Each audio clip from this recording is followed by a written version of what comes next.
The last thing Adit expected when he landed in the United States was silence.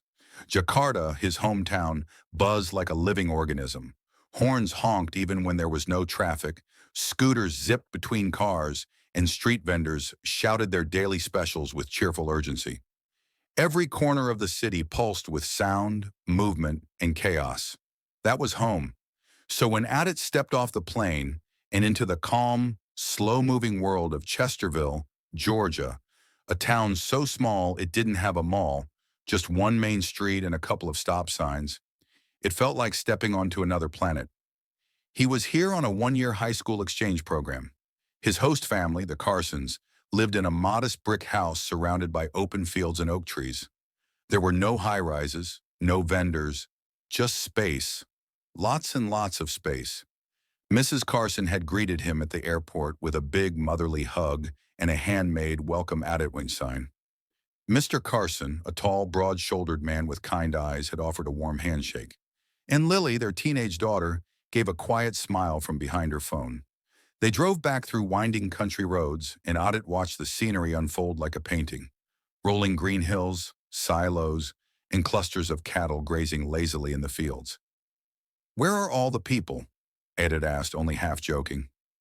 "Oh, they're here," Mr. Carson laughed. "Just quieter than you might be used to." Adit nodded, unsure of what that really meant. It wasn't long before Adit noticed something odd. On his first walk to school, wearing his backpack and headphones, he passed an elderly man walking a dog. The man smiled and gave a small wave, just a gentle lift of his hand. Adit looked behind him. Was someone else there? Nope, just him. He nodded awkwardly and walked on.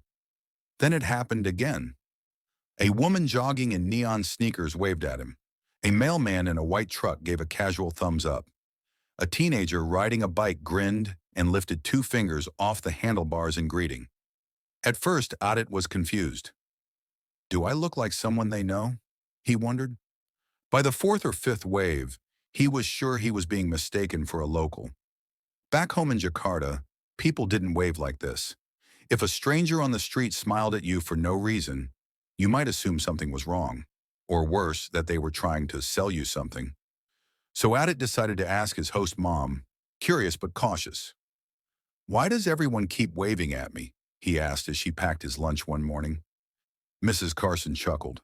"It's just how we say hello around here, honey. It's neighborly. Even if they don't know me. Especially if they don't," she said, placing a cookie in his bag. "It's our way of saying, I see you. You're part of this place." Adit tilted his head. "Even drivers?" "Oh, yes," she laughed. "You'll get the two-finger steering wheel wave, too. You'll see." At first, it felt strange to wave back. Adit wasn't sure how high to raise his hand or how long to hold it.